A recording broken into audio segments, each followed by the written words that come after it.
Hey everybody, in today's episode I'm going to show you guys the book haul that I came away with yesterday. I went to several secondhand bookstores and a couple thrift stores, and I was able to find 12 books for a grand total of $40. 8 of them are hardcover and 4 paperbacks. I've read all but one of these books previously, so I know that some of them are going to be out of order, but at this point I don't really care. I just am trying to find physical copies of books that I've read in the past. For about the last 10 years, I have done nothing but read ebooks, and at this point, I'm getting ready during a remodel of the rest of the house to put in a real library, a bunch of bookshelves, and I want to put books on those shelves that I have read previously. I'm not just trying to find just random books. I would like all of them to be books that I've previously read or that I plan to read. So I know that some of what I'm going to show you is out of order, but like I said, it's all right. Starting off with, the first books in my haul are the incomplete trilogy of the Dark War saga. These ones came out about 15 years ago, and they are part of the larger Rift War saga by Raymond Feist. I actually read the early books way back in high school. It would have been about 20 years ago now, a little bit more than that if we're being real honest with ourselves, and I'm excited to read these at some point. It was nice that I was able to find the entire series. I paid a grand total of $10.50 for all 3 of those books. After that, I found The Rise of Endymion by Dan Simmons. This is the final book in the Hyperion series. I read the Hyperion series way back in high school. I was a big fan of it. It is just a mind trip. There's science fiction set 700 years in the future. Humanity is spacefaring, and these books take place on like the edge of civilized space. They find a crazy planet called Hyperion. There is a murderous creature called the Shrike. And it is just like a mind trip, philosophical, religious, all that. Good series. I also found a first edition Path of Daggers, the 8th book in the Wheel of Time series. I used to own all of these first editions. They were beautiful. I never touched them. The dust jackets, everything were on them. And then I loaned them to a buddy of mine right after college. And when he moved, he took them all with him. I've actually been to his house several times since then, since he moved up to Seattle, but somehow I've never been able to find those books again. I think after about 18 to 20 years, I'm just probably going to have to accept that they're lost and slowly try and find all of them myself. This one has clearly, I don't even think this one's ever been opened up hardly, so I'm going to try to find all these with dust jackets for that I just don't plan on reading. As I've mentioned more than one time, the Wheel of Time is my favorite series of all time, and I've started reading these way back when I was in high school in the mid-90s, and some of the early books I've read like a dozen times now.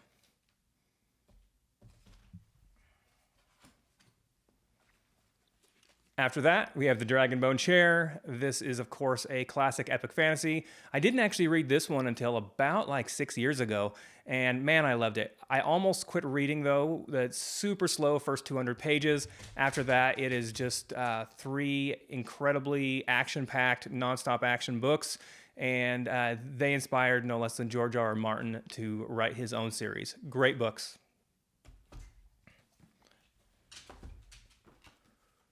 After that, I've got 2 S.M. Stirling books. These both come from the Nantucket series. There's actually 2 series that are sister series from S.M. Stirling. Of course, he is an alternative history writer.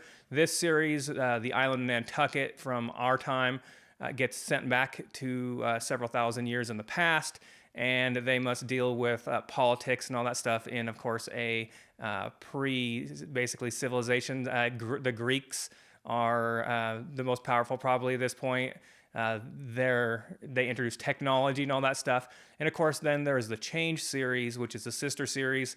And it is that same world that Nantucket left, but it loses all of its technology. So nothing past medieval tech works anymore. So no electricity, no gunpowder, anything like that.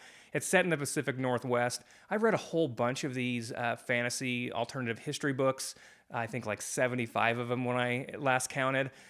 S.M. Stirling is my favorite of those, and I think a big part of that's because they're set in the Pacific Northwest. Of course, I'm located just outside of Boise, Idaho. The United States of Boise in this series, they're supposed to be a democracy. They're set up like Roman legion-style fighters. The main antagonist in the whole series is the Protectorate, based out of Portland, Oregon.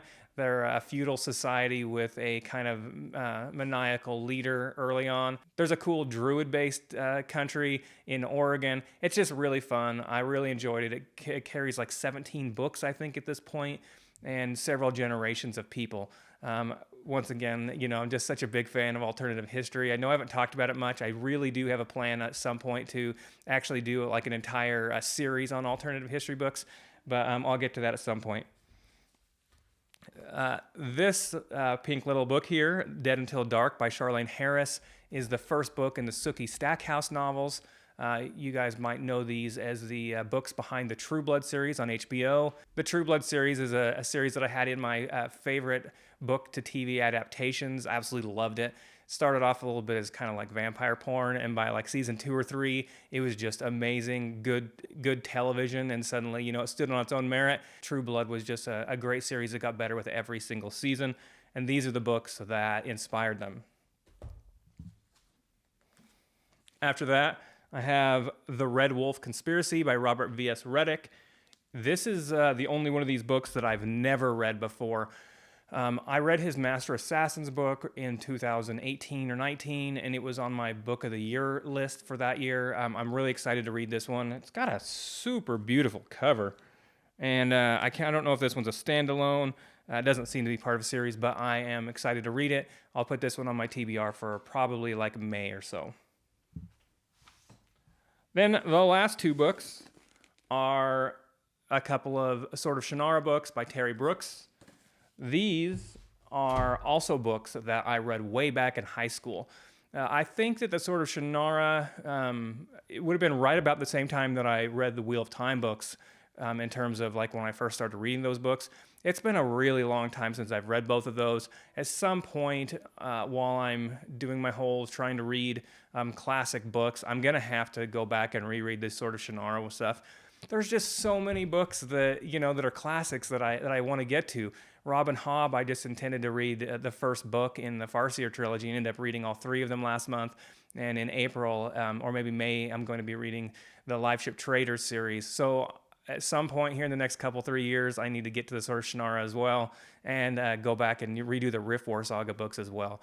I think I've got a little bit more concrete plan of, by this fall, the latest reading some of the Rift War stuff, because I really liked them back when I was, younger. So, once again, that was 12 books, 8 of them hardcover, all in, almost perfect condition. You can see none of the dust jackets look like they have any sort of damage to them at all. And I picked the entire 12 books up for a grand total of $40. You can't do too much better than that. So I hope you guys enjoy this video. I know I've never done a book haul one before, but like I said, I'm just trying to go back and find a bunch of those physical copies of books that I've been reading as ebooks for the last 10 to 15 years. And hopefully we'll have a few more of these book haul videos in the next year or so, and I'm going to try and find as many books as I can that I've read in the past. Hope you all have a wonderful day. Thanks.